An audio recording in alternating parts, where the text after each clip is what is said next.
नमस्कार दोस्तों, आप सभी का स्वागत है हमारे इस YouTube चैनल पर जिसका नाम है commerce classes bye Sumit.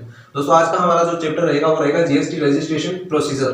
First of all हम बात करते हैं कि जीएसटी रजिस्ट्रेशन प्रोसीजर में जीएसटी के अंतर्गत जो रजिस्ट्रेशन है यानी रजिस्ट्रेशन किन किन व्यक्तियों का हो सकता है और किन किन व्यक्तियों का नहीं हो सकता। तो पिछली वीडियो के अंदर हमने बात की थी कि कंपोजिशन स्कीम और रेगुलर स्कीम।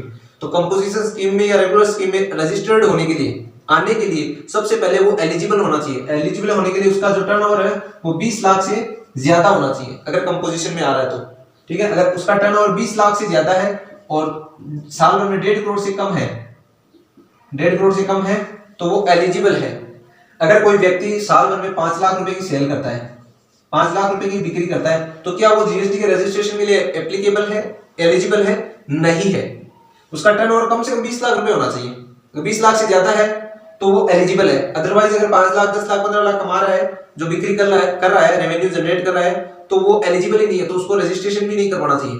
रजिस्ट्रेशन करवाने के लिए उसको कम से कम 20 लाख का टर्नओवर करना पड़ेगा, 20 लाख से ज्यादा का टर्नओवर करना पड़ेगा और साल भर में 1.5 करोड़ से कम का, तब तो वो कंपोजिशन के अंतर्गत अवेलेबल है। 1.5 करोड़ से ज्यादा का अगर उसका टर्नओवर हो रहा है तो वो रेगुलर के अंतर्गत एलिजिबल है। ठीक है, कुछ स्पेशल कैटेगरी स्टेट में छूट दी गई है कि 40 लाख से ज्यादा, 40 लाख तक अगर कुछ स्पेशल कैटेगरी स्टेट है, अरुणाचल प्रदेश है, नागालैंड है, मिजोरम है, मेघालय है, पुडुचेरी है, इस टाइप की जो स्पेशल कैटेगरी स्टेट है वहां पर 40 लाख तक, अगर 40 लाख से कम कमा रहा है तो उसको जीएसटी में रजिस्ट्रेशन नहीं करवाना। अगर 40 लाख से ज्यादा कमा रहा है, 40 या 40 से ज्यादा कमा रहा है, तो उसे जीएसटी में रजिस्ट्रेशन नंबर लेना पड़ेगा। और उसकी जो साल भर की जो टर्नओवर लिमिट है वो है 75 लाख। 75 लाख से कम होना चाहिए, 40 लाख से ज्यादा होना चाहिए। ठीक है, इसके अलावा अगर कोई कृषि से रिलेटेड, एग्रीकल्चर से रिलेटेड कोई प्रोडक्ट है, कोई गुड्स या सर्विस दे रहा है या सप्लाई कर रहा है और उस पे गवर्नमेंट ने छूट दे रखी है, तो वो जीएसटी के अंदर रजिस्ट्रेशन नहीं करवा सकता। ठीक है, अगर कोई प्रोडक्ट है जो गवर्नमेंट की नजरों में गवर्नमेंट ने उसे एग्जेम्प्ट कर रखा है ऐसे गुड्स और सर्विस को कि उस पे गवर्नमेंट ने 0% से जीएसटी चार्ज कर रखी है, यानी कोई जीएसटी नहीं देना है, कोई टैक्स नहीं देना है, तो उन प्रोडक्ट की अगर सेल कर रहे हैं, परचेज कर रहे हैं, तो उसके लिए भी जीएसटी का रजिस्ट्रेशन करवाना नहीं अनिवार्य है। अगर ये सब है तो जीएसटी में रजिस्ट्रेशन करवाओ, अगर ये सब नहीं है तो जीएसटी में रजिस्ट्रेशन मत करवाओ। जैसे अगर टर्नओवर 20 लाख से ज्यादा नहीं है तो मत करवाओ। अगर एग्रीकल्चर प्रोडक्ट सर्विस कर रहा है तो मत करवाओ। अगर एग्जेम्प्ट गुड्स एंड सर्विस की सप्लाई कर रहा है तो मत करवाओ। ठीक है, अब बात करते हैं जीएसटी रजिस्ट्रेशन प्रोसीजर।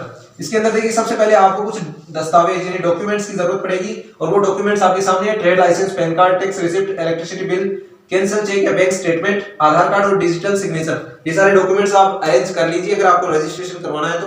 उसके बाद में आपको एक साइट के ऊपर जाना है www.gst.gov.in। इस साइट के ऊपर आपको विजिट करना है। इसके बाद इस साइट पे विजिट करने के बाद में आपको सर्विस नाम के एक ऑप्शन पे क्लिक करना है। सर्विस के ऑप्शन पे क्लिक कीजिए। उसके बाद में आपको न्यू रजिस्ट्रेशन पे क्लिक करना है। न्यू रजिस्ट्रेशन के अंतर्गत आपको क्लिक करना है। क्लिक करने के बाद में आपको एक जो रजिस्ट्रेशन एक फॉर्म दिखेगा REG01, उसके अंदर आपको एक CBDT नाम का कोई जो डेस्कटॉप है वो दिखेगा आपको। उसके अंदर आपको ये सारे डॉक्यूमेंट के आधार पर आपको सारे भरने हैं। उसके बाद में मोबाइल नंबर या ईमेल आईडी से आपको इसे OTP के जरिए से वेरीफाइड करना है। वेरीफाइड होने के बाद में 15 दिन के भीतर आपको ARN नंबर अलॉट हो जाएंगे। 15 दिन के भीतर एप्लीकेशन रेफरेंस नंबर वो अलॉट होने के बाद में फिर वेरीफाई होगा, एक वेरीफाइड होगा और REG02 नाम का फॉर्म भरना पड़ेगा। उसके बाद उसे वेरीफाई करना पड़ेगा। फिर उसके बाद एक एक्नॉलेजमेंट जो नंबर है वो जारी होंगे। उसके बाद में आपका अंत में REG06 फॉर्म के अंतर्गत आपका रजिस्ट्रेशन हो जाएगा और आपको 15 डिजिट का जीएसटी नंबर आपको प्रोवाइड हो जाएगा। 15 डिजिट का जो जीएसटी नंबर है वो उपलब्ध होता है, वो प्रोवाइड होता है, जिसे हम जीएसटी नंबर के नाम से बोलते हैं। ठीक है, तो जीएसटी नंबर में जो 15 डिजिट होते हैं उनमें देखो स्टार्टिंग में जो 2 डिजिट होते हैं वो तो हमारे स्टेट कोड होते हैं कि हम किस स्टेट से हैं उनका कोड होता है। जैसे हम यूपी के हैं तो उसका अलग कोड होता है, मध्य प्रदेश के हैं तो अलग कोड होता है, राजस्थान के तो अलग कोड होता है। तो वो तो 2 कोड हो गए। ठीक है, उसके बाद में आगे के जो 10 डिजिट होते हैं वो हमारे पैन नंबर होते हैं, परमानेंट अकाउंट नंबर। ठीक है, उसके बाद में जो आगे का डिजिट होता है 13वां डिजिट, 13 नंबर वाला डिजिट होता है, वो होता है कि हमने एक स्टेट के अंतर्गत जीएसटी के अंतर्गत कितनी बार रजिस्ट्रेशन करवाया है। Number of registration with in A state, एक स्टेट के अंदर अगर हमने एक बार रजिस्ट्रेशन करवाया है तो वहां पे 1 लिखा हुआ आएगा।